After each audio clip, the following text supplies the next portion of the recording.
Welcome back to our YouTube channel medical and nurses. आज हम बात करेंगे जो DMER का एग्ज़ाम हुआ था 20 जून 2023 को, उसकी ऑफिशियल आंसर की कि फार्मासिस्ट वालों का पेपर भी हुआ था अलग अलग कैटेगरी के लिए। मुंबई में जो DMER के लिए एग्ज़ाम कंडक्ट करवाया गया था, तो जिनके पास जो भी अदर रिलेटेड, चाहे आपका ANM का पेपर रहा हो या फिर आपके लिए फार्मासिस्ट का पेपर रहा हो, तो जो भी लोग अपनी आंसर की भेजना चाहते हैं या फिर आपको जो भी डाउट वगैरह रहते हैं, तो आप मेरे व्हाट्सएप नंबर पर उन आंसर कीज़ को भेज सकते हैं। और भी कोई डाउट रहता है आपको एग्ज़ाम को लेके, तो मैंने पहले भी आपसे कहा है कि आप व्हाट्सएप पे मैसेज करके पूछ सकते हैं। तो ये पूरी ऑफिशियल आंसर की रहने वाली है। मैंने इसलिए यहाँ पर ऐड नहीं की थी चैनल पर कि यदि जब भी ऑफिशियल आंसर की आप लोग देखते हैं तो आपको एक अलग कॉन्फिडेंस रहता है जब भी आप कोई भी एग्ज़ाम देते हैं। यदि मैं मेमोरी बेस्ड पब्लिश कर सकती थी, मेरे पास ऑलरेडी क्वेश्चंस थे स्पेशली नर्सिंग वाले, बट पूरा पेपर यहाँ पे जो आया हुआ था वो आपके सामने आज आप देख सकते हैं। तो यहाँ पर अभी रिसेंट में MP ग्रुप 5 के भी एग्ज़ाम्स होते जा रहे हैं अलग अलग कैटेगरी के लिए। फार्मासिस्ट के लिए, स्टाफ नर्स के लिए अलग अलग डेज में एग्ज़ाम हो रहा है।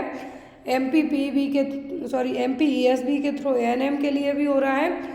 और जिनका भी अपकमिंग टाइम में OSSC और OSSB के लिए एग्ज़ाम, उड़ीसा के लिए एग्ज़ाम है, वो लोग PDF परचेज़ करना चाहते हैं तो मेरे व्हाट्सएप नंबर पे कांटेक्ट करके उन PDFs को ले सकते हैं। तो ये पूरी ऑफिशियल आंसर की है। 20 जून को आपका पेपर हुआ था और अदर डे भी आई थिंक एग्ज़ाम कंडक्ट करवाए गए थे, अलग अलग शिफ्ट में हुए थे। ये मॉर्निंग शिफ्ट की आंसर की है। यदि किसी के पास इवनिंग शिफ्ट या फिर आफ्टरनून की आंसर की है तो आप मुझे ज़रूर भेजिए, ताकि अपकमिंग टाइम में आप ही के लिए वो आंसर कीज हेल्पफुल रहेंगी। तो यहाँ पर जो आपका नर्सिंग वाला सेक्शन है, हम ये कह सकते हैं कि थोड़ा सा कम आया था एज़ कम्पेयर टू अदर के। यहाँ पर हम इसको और जूम कर सकते हैं, क्योंकि यहाँ पर आंसर की जिन्होंने पेपर दिया वो देख सकते हैं कि आपको क्वेश्चन टाइप MCQ बेस्ड आए थे पूरे।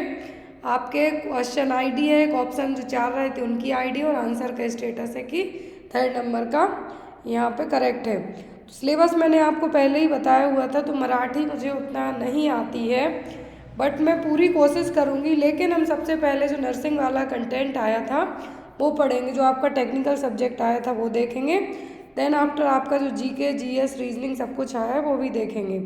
बट हमारी जो फर्स्ट जो प्रायोरिटी वाइज, यदि आपने DMER का एग्ज़ाम दिया तो मैंने आपसे पहले भी कहा था कि आपको क्वेश्चन 10th बेस्ड तक का जो NCERT बुक्स हैं उनसे रिलेट करते हुए आते हैं। बाकी अदर चीज़ें आपकी GK GS की हैं जो वो भी उतनी ज़्यादा हार्ड नहीं आती हैं। तो यहाँ पर जो टेक्निकल कंटेंट आया है, टेक्निकल का मतलब आपकी नर्सिंग से रिलेट करते हुए क्वेश्चन आए हैं, वो आपके यहाँ पे ये रहे। टेक्निकल सेक्शन है जो आपका यहाँ पे ये रहा। तो हम यहाँ से है जो सॉल्व करेंगे क्वेश्चंस को, जो ग्रीन कलर से हैं वो आपके आंसर्स हैं। और मैं आपसे फिर से एक बार रिक्वेस्ट करती हूँ कि जिनका यदि अदर शिफ्ट में पेपर रहा हो वो लोग प्लीज़ मेरे व्हाट्सएप नंबर पर आंसर की ज़रूर भेजें, ताकि आप ही के लिए, आप नहीं तो आपके कोई अदर रिलेटिव्स या फिर कोई भी एग्ज़ाम्स देता है अपकमिंग टाइम में, तो आपके लिए पेपर ईजिली अवेलेबल हो जाएंगे। तो यहाँ पर फर्स्ट क्वेश्चन आया था, और पहली बार है कि DMER महाराष्ट्र ने अपनी ऑफिशियल आंसर की इस तरीके से आपके सामने अपडेट की है, नहीं तो हमेशा आपका ऑफलाइन पेपर होते रहा है। फर्स्ट क्वेश्चन है आपका, when a client is exposed to an antigen through illness और vaccination the immune system develop. और मैं बता दूं कि चैनल पर जितनी भी क्लासेस हुई हैं, जितनी भी क्लासेस का मतलब है कि आपने यदि पिछले 6 महीने के भी क्लासेस कंटिन्यू देखी हैं, तो आपको नर्सिंग का जो पूरा टेक्निकल सब्जेक्ट एक भी क्वेश्चन बाहर से नहीं आया। पूरी क्लासेस में क्वेश्चंस करवाए गए हैं, क्योंकि हमारे चैनल पर सबसे अच्छी चीज़ ये रहती है कि जो सबसे ज़्यादा पेपर्स आए वो पेपर आपको सबसे पहले बताए जाते हैं, ताकि आपके कोई भी डाउट वगैरह है जो एग्ज़ाम को लेके वो ना रह पाए। तो यहाँ पर क्वेश्चन था first, when a client is exposed to an antigen through illness और वैक्सीनेशन। तो आपको कोई इलनेस, बीमारी होती है, वैक्सीन के थ्रू कोई भी एंटीजन आपकी बॉडी में आता है, तो आपका इम्यून सिस्टम क्या बनाना स्टार्ट करेगा, एरिथ्रोसाइट, ईओसिनोफिल्स, मैक्रोफेज या फिर एंटीबॉडी। सिंपल सी बात है कि जब भी आपकी बॉडी में कोई भी एंटीजन इंजेक्ट किया जाए या फिर कोई भी बीमारी होती है आपको, तो वो एंटीजन ही है, तो फॉरेन पार्टिकल्स आते हैं तो आपकी बॉडी उनसे लड़ने के लिए क्या बनाएगी, एंटीबॉडीज़। तो यहाँ पर आपका आंसर क्या होगा, एंटीबॉडीज़। नेक्स्ट क्वेश्चन था आपका unconscious transfer of inappropriate attributes originally associated with another individual by the nurse is called. Unconscious transfer of inappropriate attribute मतलब जिसकी ज़रूरत ही नहीं है लेकिन ये आपके जो माइंड में चलते रहते हैं, तो आप इसको दूसरे इंडिविजुअल पर हम ये भी कह सकते हैं यहाँ पर अनकॉन्शियस तरीके से, मतलब डायरेक्ट तो आप वो चीज़ें ट्रांसफ़र नहीं करते हैं, तो क्या है वो आपका कहलाएगा काउंटर ट्रांसफेरेंस। क्या है? Counter transference. काउंटर ट्रांसफेरेंस की या तो डायरेक्ट डेफिनेशन पूछी जा सकती है या फिर एज एन एग्जाम्पल के तौर पर भी इसको पूछा जा सकता है। एम्पैथी और सिंपैथी भी आपको एग्जाम में आती है। नेक्स्ट है आपका question which of the following is the first form of breast milk following child birth. First form breast milk कौन सा है आफ्टर चाइल्ड बर्थ और डिलीवरी के बाद? कोलेस्ट्रम, लोचिया, ल्यूकोरिया या फिर फ्लोर एल्बस। तो यहाँ पर कोलेस्ट्रम क्या है? First forming milk after the delivery के बाद जो ब्रेस्ट मिल्क बनाते हैं वो क्या कहलाता है? कोलेस्ट्रम। लोचिया क्या कहलाएगा? आफ्टर द डिलीवरी के बाद जो ब्लीडिंग होती है उसको टर्म दिया जाता है। और ल्यूकोरिया का मतलब होगा कि वाइट कलर का डिस्चार्ज होना, वाइट कलर का वेजाइनल डिस्चार्ज होना। तो यहाँ पर क्या है? Leucorrhoea. Next is when a patient is admitted to the hospital the nurse response should be. तो जब भी कोई भी मरीज हॉस्पिटल में एडमिट होता है तो एज अ नर्स आप क्या रिस्पॉन्स करेंगे? Much hurried, receiving the courteous manner, no reaction at all, apprehensive regarding complexity of patient illness. तो यहाँ पर जब भी कोई भी पेशेंट एडमिट होता है हॉस्पिटल में तो एज अ नर्स आपको फुल मैनर्स के साथ उस पेशेंट को रिसीव करना है। किस तरीके से? फुल मैनर्स के साथ, लेकिन जल्दबाजी में भी नहीं कि पेशेंट को भी प्रॉब्लम हो। तो आपको क्या करना है यहाँ पर? रिसीविंग द courteous मैनर, मतलब आपको अच्छे फुल आपके जो नर्सिंग में आपको सिखाया गया उन मैनरफुल तरीके से उस मरीज को क्या करना है? रिसीव करना है। Next one is which of the following diagnostic test is definitive for pulmonary tuberculosis. तो पल्मोनरी टीबी के लिए डायग्नोस्टिक टेस्ट कौन सा है? Routine blood test, Widal test, RT-PCR या फिर माउंटेक्स टेस्ट। तो टीबी के लिए जो पल्मोनरी टीबी, पल्मोनरी का मतलब है कि आपके लंग्स में जो टीबी हुई है उसके लिए कौन से टेस्ट से आपको पता चलेगा? डायग्नोस्टिक टेस्ट की बात हो रही है तो होगा आपका माउंटेक्स टेस्ट। कौन सा? माउंटेक्स टेस्ट। विडाल होता है टाइफॉइड के लिए, क्लियर? विडाल होता है टाइफॉइड के लिए। RT-PCR कोविड में सबसे ज़्यादा किया गया है। रूटीन ब्लड टेस्ट में आप जो आप बेसिक बिना बीमारी के भी करवा सकते हैं वो आ जाएंगे आपके। Next one is another name for health servant development committee. एक आता है प्लानिंग में health survey and planning committee. यहाँ पे पूछा गया है health survey and development committee कौन सी है? ऑप्शन में आपको दिया गया है मुखर्जी कमेटी, भोर कमेटी, मुदलियार कमेटी या फिर चड्डा कमेटी। कौन सी कमेटी को health survey and development committee कहा गया है? तो हेल्थ सर्वे और डेवलपमेंट कमेटी कौन सी? हेल्थ सर्वे और डेवलपमेंट कमेटी, जिसको हम क्या कहेंगे? भोर कमेटी, और ये 1943 में लाई गई थी।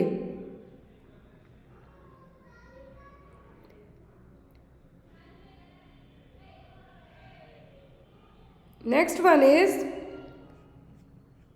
The enzyme present in pancreatic juice are. तो जो एंजाइम्स प्रेजेंट होंगे पैंक्रियाटिक जूस में वो कौन से होंगे?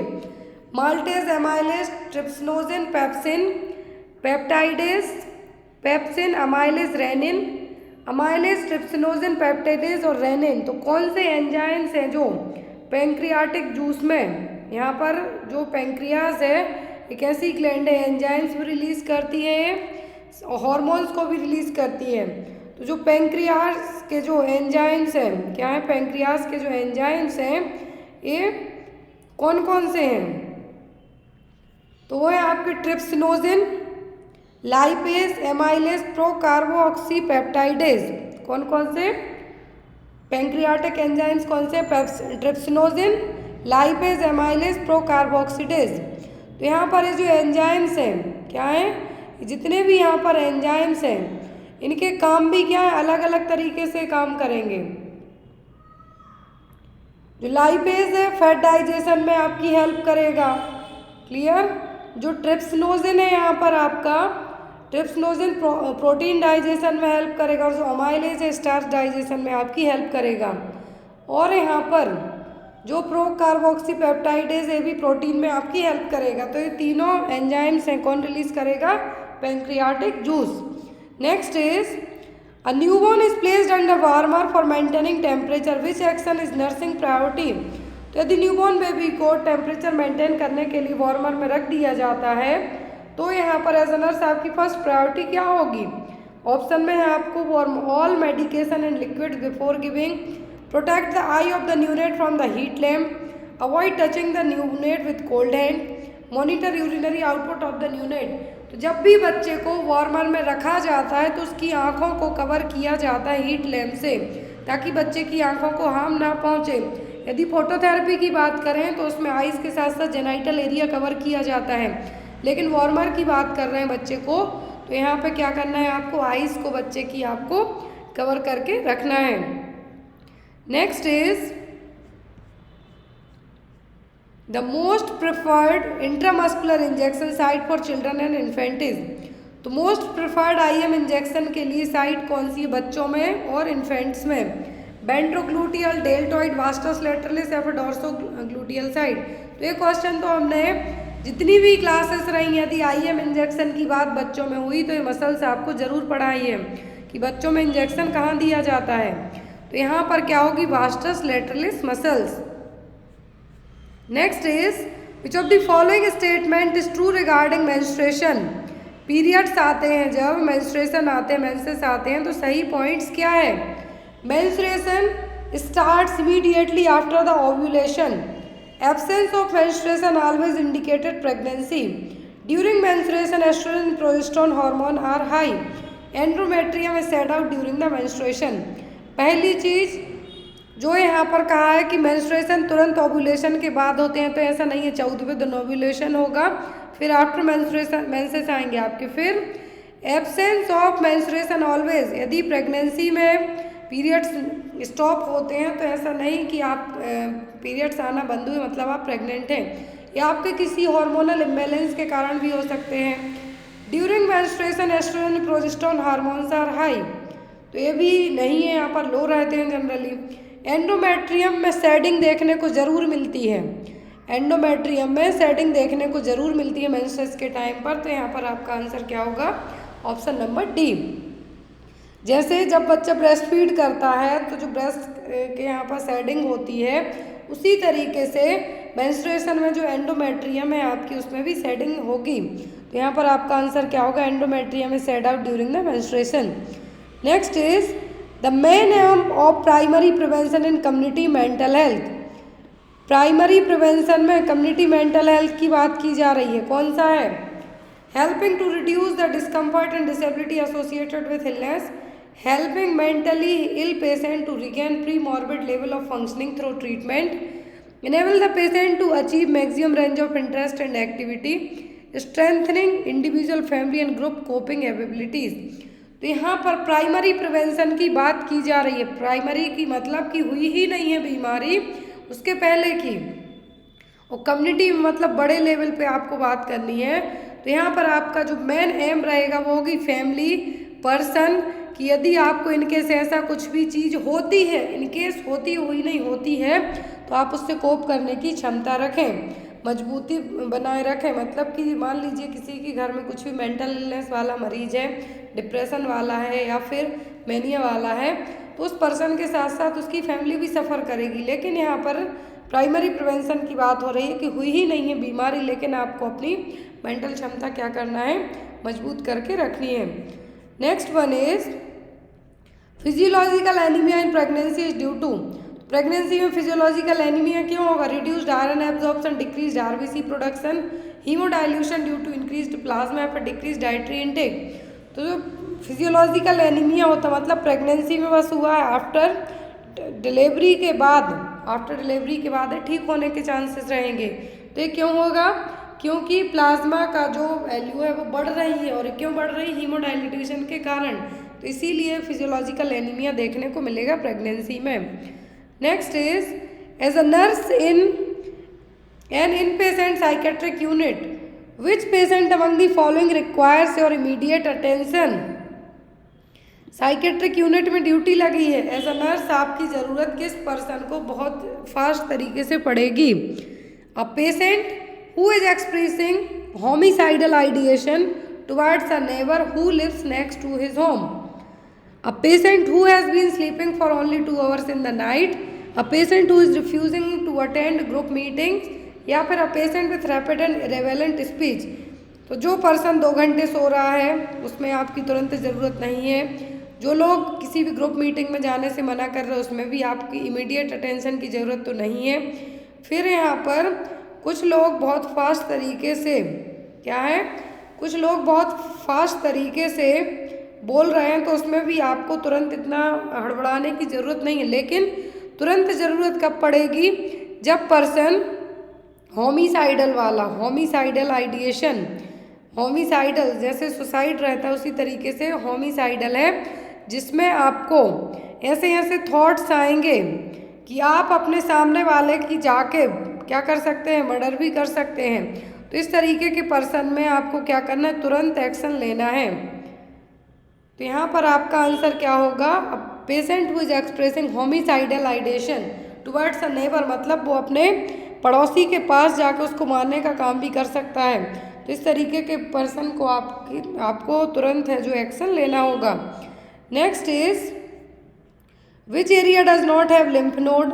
लिम्फ नोड कहाँ पे नहीं होंगे, क्या है क्वेश्चन, लिम्फ नोड कहाँ पर नहीं होंगे। ऑप्शन में है यहाँ पर आपका लंग्स, स्टमक, नेक या फिर स्पाइनल कॉर्ड। लिम्फ नोड्स हैं जो कहाँ पर नहीं होंगे, तो यहाँ पर जो लिम्फ नोड्स की बात की जा रही है, नेक में रहेंगे आपकी, स्टमक के यहाँ भी होंगे, लंग्स में होंगे, लेकिन स्पाइनल कॉर्ड में नहीं होंगे। कहाँ पर, स्पाइनल कॉर्ड में नहीं होंगे। तो यहाँ पर आपका आंसर क्या होगा, spinal cord. Next one, The hierarchy of needs as proposed by Abraham Maslow follows which order। तो अब्राहम मास्लो की आपने जिस तरीके की थ्योरी पढ़ी है, थ्योरी की हम बात करें कि इन्होंने एक हायरार्की नीड्स ऑफ थ्योरी दी थी, अकॉर्डिंग टू दैट जो सही सीक्वेंस है वो क्या है।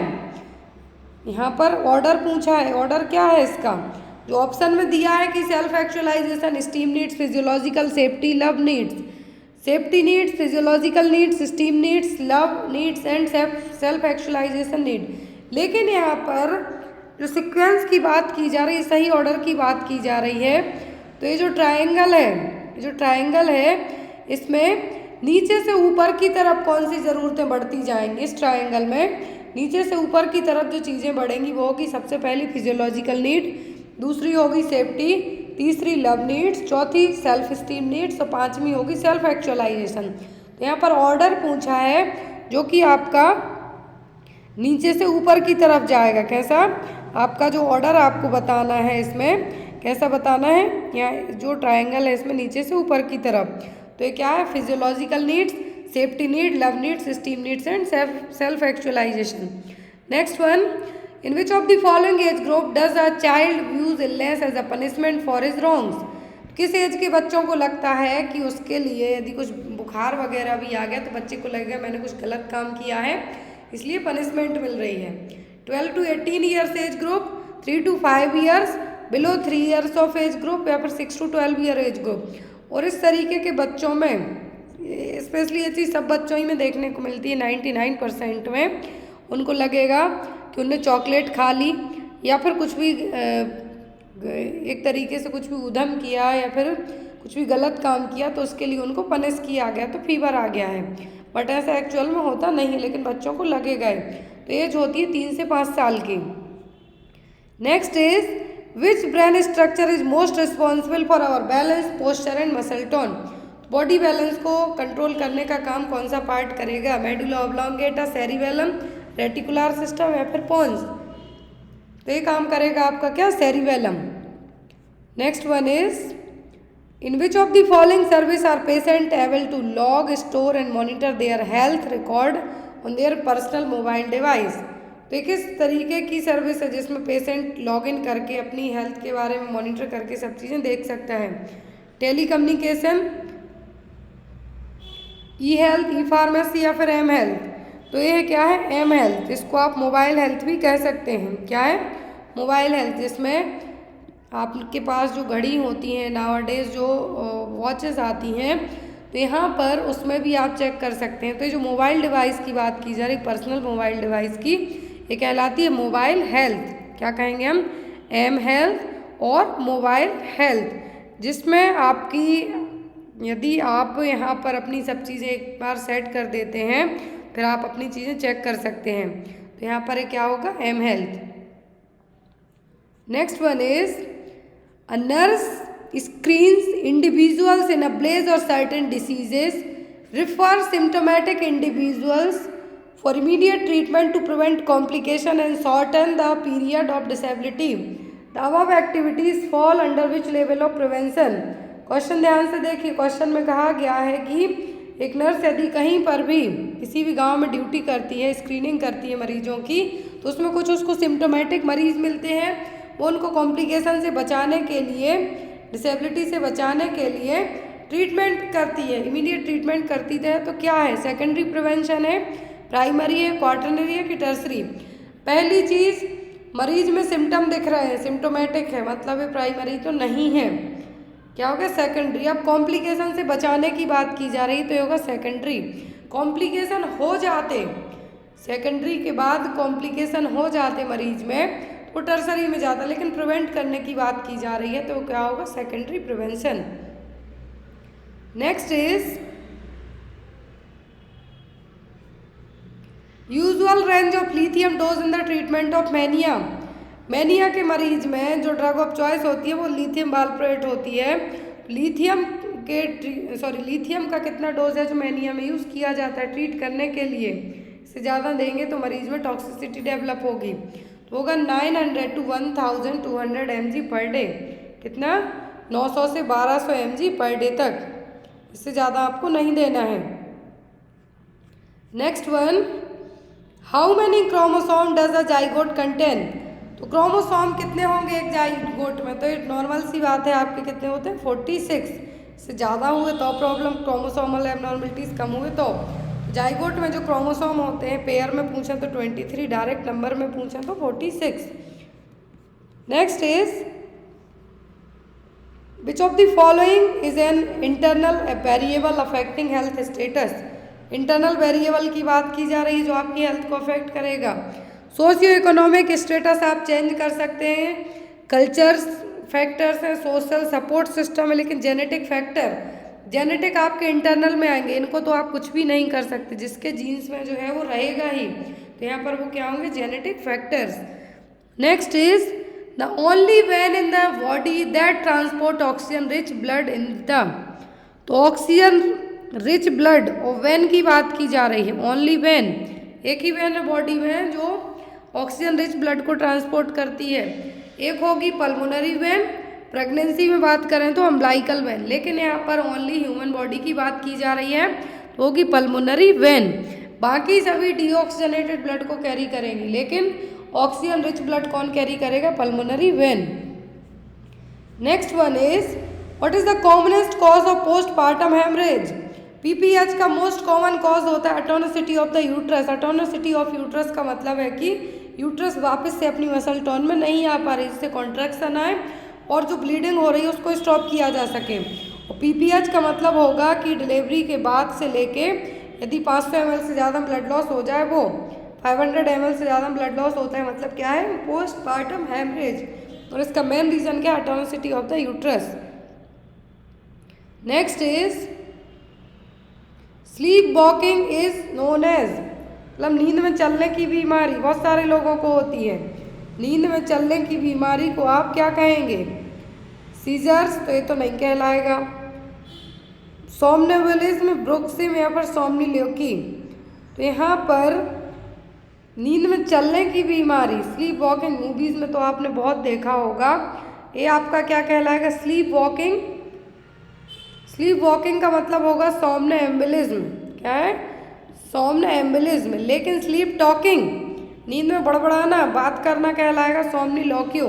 याद रखें, स्लीप वॉकिंग तो सोमनेम्बुलिज्म और टॉकिंग की बात करें, मतलब बोलने की बात करें तो यहाँ पर आपका क्या होगा, टॉकिंग में पूछते हैं आपको तो स्लीप टॉकिंग का मतलब यहाँ पे आपका होगा कि सोमनिलर्की। Clear. Next is which of the following parameter should be checked before administering digoxin. तो डिगॉक्सिन एडमिनिस्टर करने के पहले क्या चेक करना, radial pulse, apical pulse, blood pressure, respiration. Digoxin कब नहीं दी जाती, जब पल्स रेट बिलो 60 हो। तो यहाँ पर एपिकल पल्स है जो सबसे करेक्ट रीडिंग बताएगी जब आप डिगॉक्सिन दे रहे हैं और डिजिटैलिस एजेंट दे रहे हैं। तो डिगॉक्सिन देने के पहले एपिकल पल्स चेक क्यों करनी है, यदि 60 से नीचे जाती है तब आपको डिगॉक्सिन नहीं देना है। Clear. Next one, magnesium sulphate is given to pregnant client with eclampsia to prevent which of the following condition. MgSO4 दिया जाता है प्रेगनेंसी में। कब दिया जाता है, प्रेगनेंसी में MgSO4 दिया जाता है। प्रेगनेंसी में जब मैग्नीशियम सल्फेट दिया जाता है तो प्रेग्नेंट क्लाइंट को क्यों दिया जा रहा है, पर्सन को ऑलरेडी प्री एक्लेम्सिया है। हाइपोमैग्नीसीमिया प्रिवेंट करने के लिए, हाइपरटेंशन प्रिवेंट करने के लिए, सीजर्स के लिए कि हेमरेज के लिए। प्री एक्लेम्सिया में फिट्स और जो कन्वल्जन्स नहीं आते हैं, लेकिन एक्लेम्सिया हो गया तो कन्वल्जन्स आना स्टार्ट हो जाएंगे। प्री एक्लेम्सिया के पर्सन को MgSO4 दिया जाता है ताकि जो एक्लेम्प्टिक फिट्स कहते हैं वो ना आ पाए। तो यहाँ पर आपका आंसर क्या होगा, seizures. Next is a nurse performing abdominal assessment on a patient is expected to carry out of the steps in which following order। तो यहाँ पर एब्डोमिनल असेसमेंट का ऑर्डर पूछा है तो वो होता है आपका inspection, auscultation, percussion and palpation. क्या है, inspection, auscultation, percussion and palpation. Next one is which of the following point to be stressed while providing health education regarding exclusive breast feeding to postnatal mother. Exclusive breast feeding का मतलब होता है only breast milk. Postnatal mother का मतलब है after delivery वाली जो mother है उसके लिए क्या हेल्थ एजुकेशन आप देंगे। Baby is given only breast feeding for 3 months starting weaning thereafter, बिल्कुल भी नहीं करना है। Baby is given breast feeding in semi solid food, ये भी नहीं करना है। Baby is given breast feeding along with water then required, ये भी बिल्कुल नहीं करना है। Next, baby is not given any other food और फ्लूइड्स एक्सेप्ट ब्रेस्ट फीडिंग। तो यस, एक्सक्लूसिव ब्रेस्ट फीडिंग का मतलब ओनली ब्रेस्ट मिल्क, इसके अलावा पानी भी नहीं। तो यहाँ पर आपका आंसर क्या होगा, baby is not given any other foods और फ्लूइड्स एक्सेप्ट ब्रेस्ट फीडिंग। कब तक, 6 महीने तक। 6 महीने के बाद आप जो फूड सेमी सॉलिड स्टार्ट करेंगे वो कहलाएगी आपकी वीनिंग, लेकिन 6 महीने तक आपको ऐसा कुछ भी नहीं देना, ओनली ब्रेस्ट मिल्क देना है। Next one, which activities was a nurse in engaged in tertiary prevention. Tertiary prevention है यहाँ पर, टर्सरी का मतलब तीसरे लेवल का प्रिवेंशन है। तो यहाँ पर आप एज अ नर्स कौन सी एक्टिविटी करवाएंगे। A nurse schedules a rehabilitation session for a patient who has undergone knee replacement surgery. Nurse provides health education to school children on healthy eating. Nurse assesses the risk factor of patient in the casualty admitted with chest pain. A community health nurse visit a patient's home to change a wound dressing. तो यहाँ पर आपका ये वाला point है, secondary level का है, तो ड्रेसिंग चेंज करने का, क्योंकि कॉम्प्लिकेशन से बचाना है आपको, इन्फेक्शन दोबारा ना हो, ये भी आपका रहेगा। अब यहाँ पर ये जो सेकंड है फर्स्ट वाले में आएगा आपका, तो आंसर होगा आपका वो क्या होगा, रिहेबिलिटेशन सेशन वाला, क्योंकि टर्सरी लेवल की बात की जा रही है। यहाँ पर ऑलरेडी पर्सन कॉम्प्लिकेशन के तौर पर उसका नी रिप्लेसमेंट सर्जरी होने वाली है। तो यहाँ पर आपका आंसर क्या होगा कि नी रिप्लेसमेंट सर्जरी के बाद है जो रिहेबिलिटेशन सेशन रहेंगे कि आप दोबारा वॉक कैसे करेंगे, सब चीज़ों को लेके। Next is what is the treatment for a casualty having an asthmatic attack. तो अस्थमेटिक अटैक आया है किसी को तो आप क्या करेंगे, sit quietly leaning forward on a support, advise the casualty to lay down in prone position, lay the casualty down और raise their legs, give plenty of water to drink. Asthmatic attack वाले मरीज में उसको वैसे ही तो सांस लेने में दिक्कत हो रही है, आप उसको शांत बिठाएंगे, leaning forward on a support, आगे की तरफ झुक के विद सपोर्ट के साथ आप उसकी हेल्प करेंगे। Next one, a 21-year-old client 6 weeks pregnant is diagnosed with hyperemesis gravidarum.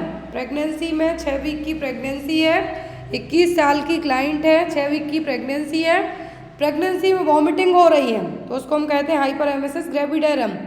This excessive vomiting during pregnancy will often result in which of the following condition. तो यहाँ पर यदि प्रेगनेंसी में वॉमिटिंग होती है तो उसको कहते हैं हम हाइपरेमेसिस ग्रेविडेरम। अब यहाँ पे कहा है कि इससे क्या होगा, मिसकैरेज होगा, इलेक्ट्रोलाइट इम्बैलेंस होगा, बाउल परफोरेशन होगा या फिर प्रेगनेंसी इंड्यूस्ड हाइपरटेंशन होगा। हाइपरेमेसिस ग्रेविडेरम में इनकेस आपको बिना हाइपरेमेसिस ग्रेविडेरम के ही वॉमिटिंग हो जाए तो आपकी बॉडी का इलेक्ट्रोलाइट बैलेंस डिस्टर्ब होगा। तो यहाँ पर भी वही चीज़ होगी, इलेक्ट्रोलाइट इम्बैलेंस देखने को मिलेगा क्योंकि प्रेगनेंसी में पूरा फ्लूइड है जो बाहर आ जाएगा। Next is when a client receives vaccination the nurse understand that is developed. तो जब आपको वैक्सीन दी जाती है, मतलब सीधा सा क्वेश्चन है, वैक्सीन से कौन सी इम्यूनिटी मिलेगी, नेचुरल पैसिव, तो ये तो माँ से बच्चे को मिलती है, natural active, acquired active immunity या फिर ऑटो इम्यूनिटी मिलेगी आपको एक्वायर्ड एक्टिव इम्यूनिटी किसी भी वैक्सीन से। Next is a 2-year-old child brought to the emergency unit with the complaint of irritability, dry skin and dull. On examination, the nurse noticed increased pulse rate. The nurse should assist the child for additional finding of. 2 साल का बच्चा है, irritate हो रहा है, dry skin है, डल है, nurse notice करती है कि पल्स रेट भी बढ़ी हुई है तो एज अ नर्स आप क्या करेंगे, ग्रोथ एंड डेवलपमेंट चेक करने को कहेंगे, loss of appetite, feeding pattern या फिर वॉमिटिंग एंड डायरिया। तो ऐसे केस में आप क्या एडवाइस करेंगे कि ग्रोथ और डेवलपमेंट जो क्या है डिस्टर्ब है। Next one, which of the following communicable disease transmit through contaminated food and water.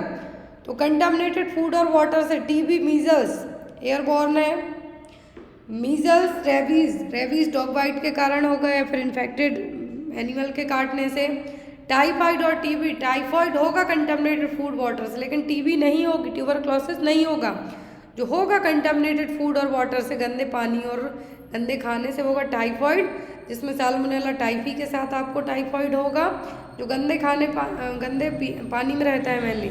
दूसरा कोलेरा जो कि विब्रियो कोलेरा से होगा, इसको आप हैजा कह सकते हैं। तो ये दोनों गंदे खाने पानी से होंगे। Next one, which of the following is the causative organism for malaria. Malaria का कॉजेटिव एजेंट है प्लाज्मोडियम, क्या है plasmodium. Next one is stratifying people on the basis of economic research is called. तो यहाँ पर कहा है stratifying people on the basis of economic resource, based on your आपकी इनकम। ये क्या है, कास्ट सिस्टम है, क्लास सिस्टम है, ई स्टेट सिस्टम है, फिर स्लेवरी सिस्टम है, ये कहलाएगा आपका class system. Next one, which of the following is a multi modal analgesia for managing cancer pain of a patient. कहा गया है मल्टी मॉडल एनाल्जेसिया जो कि कैंसर पेशेंट को कितने जो दर्द होगा उसको मैनेज करने में यूज़ किया जाएगा। एनाल्जेसिक्स पेन रिलीफ के तौर पे यूज़ किए जाते हो। कैंसर के मरीज में बात की जा रही है तो वो कौन से होंगे, वो होंगे non steroidal anti inflammatory drugs और ओपियोइड्स भी दिए जाएंगे साथ में, ओपियोइड्स भी दिए जाएंगे साथ में NSAID के साथ में। Next one is a postpartum patient complain of sore nipple, cramping, fatigue and lack of ability to satisfy her baby which is crying. Based on the above data, which of the following would be an appropriate nursing diagnosis? यदि माँ को जो postpartum patient है, मतलब delivery के बाद वाली महिला है, लेडी है, जो सोर निपल है, क्रैम्प्स हो रहे हैं, थकावट हो रही है और उसकी क्षमता नहीं है कि वो अपने बच्चे को प्रॉपर तरीके से जो बेबी रो रहा है उसको फीड करा पाए, तो इस तरीके के डेटा में आप कौन सा नर्सिंग डायग्नोसिस बनाएंगे। Anxiety related to new role of parenting है, बिल्कुल भी नहीं है क्योंकि माँ को खुद डिस्कम्फर्ट हो रहा है। Alternation is comfort, ineffective parenting या फिर नॉलेज डेफिसिट, यहाँ पर नॉलेज डेफिसिट भी नहीं होगा ना इनफेक्टिव पेरेंटिंग। जो कंडीशन है, कंप्लेन है कि उसको क्रैम्प्स हो रहा है, थकावट है, उसकी क्षमता नहीं है कि वो बच्चे को फीड करा पाए, सोर निपल है, तो ये सब क्या है, ये alteration in comfort. Next is development is in proximo-distal direction. Which of the following statements suitable to this principle? Proximo-distal, एक आपने पढ़ा सेफेलोकॉइडल, दूसरा पढ़ा है proximo-distal। प्रॉक्सिमो डिस्टल में कौन सा सेंटेंस सही होगा? Child development varies from individual to individual, नहीं है यहाँ पर प्रॉक्सिमो डिस्टल में, लेकिन है ऐसा ही कि जो फर्स्ट कहा है सही है, लेकिन प्रॉक्सिमो डिस्टल में फिट नहीं होगा। Child first learn to hold a glass bell before can hold a spoon. Child first learns to hold head before standing. Child development start from the head and proceed to foot. यहाँ पर कहा है head to फूट, तो ये सेफेलोकॉइडल है, head to फूट में आपका है। फिर यहाँ पर child first learn to hold head before standing, ये भी आपका सेफेलोकॉइडल में आएगा। जो यहाँ से सिर स्टार्ट होगा बाद में आगे पीछे वो सेफेलोकॉइडल। फिर यहाँ पे कहा है first learn to hold a glass, पहले बच्चा ग्लास ले रहा, मतलब आपका जो डेवलपमेंट सेंटर से बाहर की तरफ जा रहा है। फिर स्पून पकड़ेगा, तो ये किस में आएगा? प्रॉक्सिमो डिस्टल में। तो ये आपके थे टेक्निकल, जो कि 40 क्वेश्चन ही आए थे। अब हम नॉन टेक्निकल देखते हैं। नॉन टेक्निकल आपको 60 मार्क्स के क्वेश्चन आए थे टोटल 100 MCQs में से, तो आपके 60 नॉन टेक्निकल थे, मतलब मराठी, आपके जो इंग्लिश है, मराठी है, GK GS है, सब आया था। तो यहाँ पर आपके रहे मराठी वाले क्वेश्चंस। तो यहाँ पर जो आपके मराठी हैं, GK GS है, इनमें मैं डायरेक्ट आपको आंसर बस बताऊंगी, बाकी आप इनको रीड आउट कर सकते हैं। खालील शब्दाचा अर्थ काय आहे, परिस का मतलब यहाँ पर क्या अर्थ है? तो यहाँ पर है ज्याच्या स्पर्श मूल्य लोखंडचे सोने होते असा काल्पनिक पदार्थ। तो ये मराठी लैंग्वेज है, मुझे उतनी नहीं आती है। नेक्स्ट था आपका खालील पैकी समानार्थी शब्दाची कोणती जोडी चुकीची आहे। यहाँ पर आपको खालील पैक जो यहाँ पर सही आपको जोड़ना है कि समानार्थी शब्द क्या है, तो यहाँ पर वो सहोदर का मतलब मित्र। नेक्स्ट है समानार्थी शब्द फिर से जोड़ना है। तो यहाँ पर जो सही पेयर बन के आया है आपका अंजलि का मतलब है यहाँ पर आपका ओंजल, मात्रा का मतलब है यहाँ पर घट, मन का मतलब है मानस, और स्त्री का मतलब है धारा। नेक्स्ट वन कायदेशीर ए शब्दाला कोड़ता उपसर्ग, तो यहाँ पर उपसर्ग लगाना है आपको, तो वो बनेगा आपका बे उपसर्ग। काल रात्रि गुणवंत वाड़ी विबट यात्रे कुत्र्याचा रिकाम्या जागी योग्य ब्रह्मचार लेहा, तो ये फड़सा पाड़ला। नेक्स्ट है आपका त्याचा आहार संतुलित आहे, तो यहाँ पर भी समानार्थी शब्द जोड़ना है आपको, तो वो है भोजन। आहार का तो क्या होगा? भोजन ही होगा। नेक्स्ट वन भारत पाक लड़ाई सेवटी पाकिस्तान से भारत पाए धरले, तो यहाँ पर वाक्य प्रचारक अर्थ लिखना है, तो वो शरण जाड़े। नेक्स्ट है आपका 12वीची परीक्षा अगदी तोंडावर इयोन ठेपली अस्थानक कोड़त्या विषयाचा अभ्यास नेमका कथी करावा है। तो यहाँ पर भी आपको जो खालिस्तान टाइप से दिया है, ब्लैंक दिया है, तो उसमें आपका आएगा रात्र थोड़ी सोंगे फार। नेक्स्ट गीत रामायण कोड़ी रचले, तो एक गा दी मण गूलकर। खालील पैकी कोड़ते वाक्य व्याकरण नियम अनुसार अचूका है, तो वह रोहित केर काढ़तो। फिर भावार्थ रामायण हा ग्रंथ कोड़चा है, तो संत एकनाथ। ये मुझे उतना नहीं आते, इसलिए मैं यहाँ पर इनको डायरेक्ट आपको बताते जा रही हूँ। आप चाहें तो इनका स्क्रीनशॉट लेके भी पढ़ सकते हैं बाद में। इंग्लिश लैंग्वेज में आपका आया था एंटोनिम बताना है आपको। 10 क्वेश्चन आपके 15 मराठी से आए थे आपके। फिर है इंग्लिश लैंग्वेज, तो इंग्लिश में आपका ट्राइवल का एंटोनिम्स होगा प्रोफाउंड। फिर है आपका यहाँ पर इनकरेक्ट स्पेलिंग वर्ड दिया हुआ है, तो यहाँ पर आपको जो वर्ड बताना है, identify the incorrect spelling word. The colonel seemed nonplussed with the banal directory of his companions, तो क्या होगा? वो होगा nonplussed. Select the most appropriate synonyms, तो यहाँ पर इंटरप्रेट का जो सिनोनिम्स होगा वो होगा कंस्ट्रू।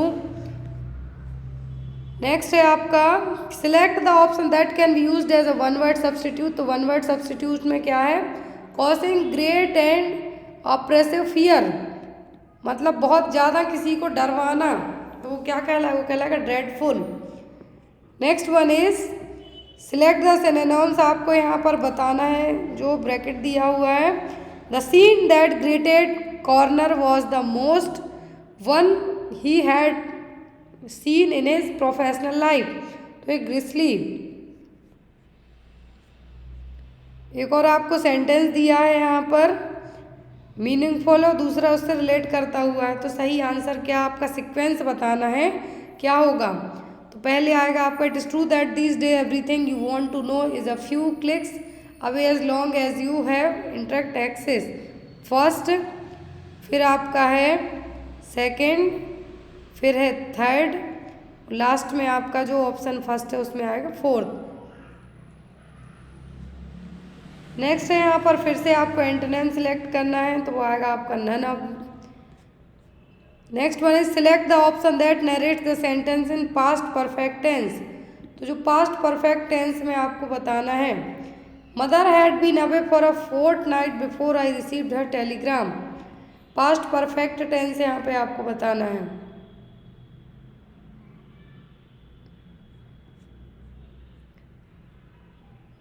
फिर यहाँ पर आपको एंटोनिम्स बताना है हॉस्टिलिटी का, तो वो होगा आपका काइंडनेस। इनकरेक्ट स्पेलिंग वर्ड है, कलरफुल सही है, ग्लेज सही है, ट्रांसल्यूसेंट भी सही है। यहाँ पर स्पेलिंग आपको गलत दी हुई है जो आपको बताना है, तो क्या है यहाँ पर प्रश्न, क्या है प्रश्न लिखी है, जनरली प्रिज्म में जनरली क्या होगा prison. Next one select the option, यहाँ पर प्रेजेंट कंटिन्यूअस क्लॉज बनाना है आपको, तो प्रेजेंट में are you sure she is not crying, present की बात करनी है। फिर है आपका वन वर्ड सब्स्टिट्यूट बताना है, टू डिस्पेंस और अप्लाई अ रेमेडी, तो एडमिनिस्टर कुछ भी आप लगा रहे हैं। फिर यहाँ पर आपको फिर से एक सेंटेंस है जो आपको पूरा फिलअप करना है। फिर है आपको पंक्चुएटेड सेंटेंस बनाना है, तो mister Thomas please come here said the police officer. अब आपके 15 क्वेश्चंस किससे से, इंग्लिश से 15, मराठी से 40 आपके। अब आपका आता है जी के रीजनिंग एप्टीट्यूड, 15 इंग्लिश हो गया आपका, 15 मराठी हो गया। अब आपका बचता है 30 क्वेश्चंस जिसमें आपके जी के जीएस रीजनिंग सब ऐड है। अब स्पीड निकाल ली है, तो यहाँ पर आप इन स्पीड में कैलकुलेट करके देखेंगे तभी समझ में आएगा कि एक ट्रेन है 50 मीटर पर सेकंड की स्पीड से चलती है और एक प्लेन है 720 किलोमीटर पर आवर की स्पीड से चलती है। तो ट्रेन और प्लेन के बीच का जो सीक्वेंस होगा वो कैसा आएगा स्पीड का, वो होगा 1/4। फिर है what is the meaning of certiorari writ maintain in Indian constitution. तो इंडियन कॉन्स्टिट्यूशन में क्या कहा गया, चेयरटोरारी बताई गई है, तो क्या है, The court orders a lower court or another authority to transfer a matter pending before it to the higher authority or court. Lower court से जो भी ऑर्डर हायर अथॉरिटी या कोर्ट में जाएंगे वो हैं। नेक्स्ट है आपको इलेक्शन होते हैं 5,20,600 वोट्स पड़ती हैं, जिसमें से 5% इनवैलिड हैं। विनिंग के लिए चाहिए 60% vote. How many vote candidate who won the election gets, तो विनिंग में 60% वोट आई हैं, मतलब टोटल कितनी वोट आई हैं, तो 2,96,742। नेक्स्ट है volume is 12 pi centimetre cubic and radius 3 centimetre. तो यहाँ पर आपने जो त्रिज्या वगैरह के जो क्वेश्चन पढ़े हैं वही हैं, तो निकल के आपका आएगा वही रहा। नेक्स्ट वन इज जब the following statement is about Indian constitution is false. तो इंडियन कॉन्स्टिट्यूशन से इस तरीके के एग्जाम में क्वेश्चंस आते हैं। आई थिंक इसी पेपर में 4 से 5 क्वेश्चंस तक आए हैं। तो इंडियन कॉन्स्टिट्यूशन का जो गलत वो है क्या है, it gives all the absolute powers to the government to make absolute law. बिल्कुल भी नहीं, इंडियन कॉन्स्टिट्यूशन में ऐसा नहीं है कि सरकार को क्षमता दे दी जाए कि आप अपने हिसाब से लॉ बना लो। नेक्स्ट है एक लैंग्वेज कोड है, रेस रिटर्न है 18,135 से, पेस रिटर्न है 16,135 से। तो बेस को लिखिए आप, फिर आपका जून 1998 में जो वीक था वो कौन सा दिन था, तो वो था सैटरडे।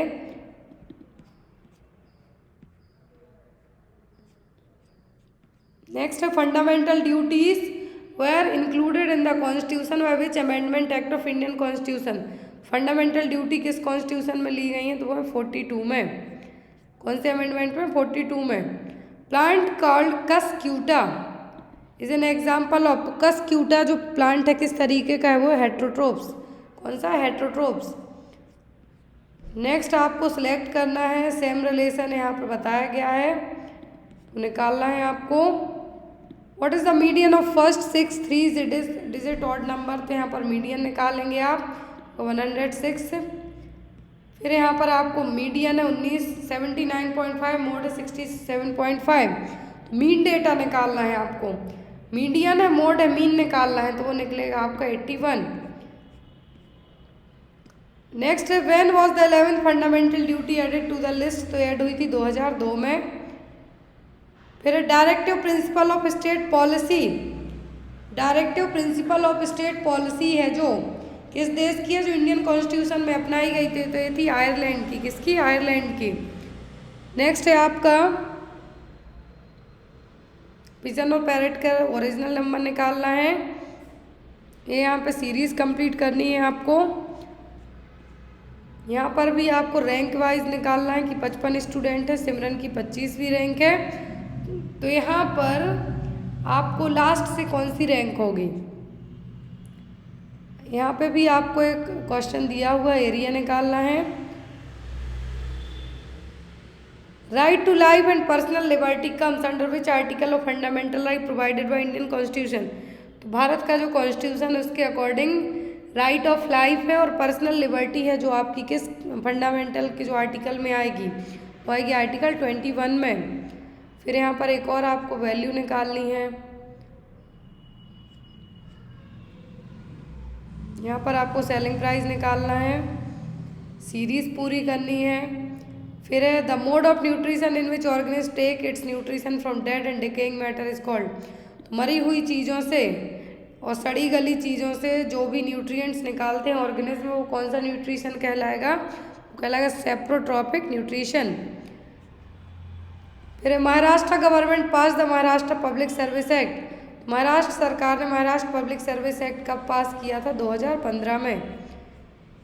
लास्ट है यहाँ पर how many member of the constitution assembly were actually present on 24 January 1950 independent their signature to the constitution is finally passed. तो उस टाइम पर मेंबर थे 284।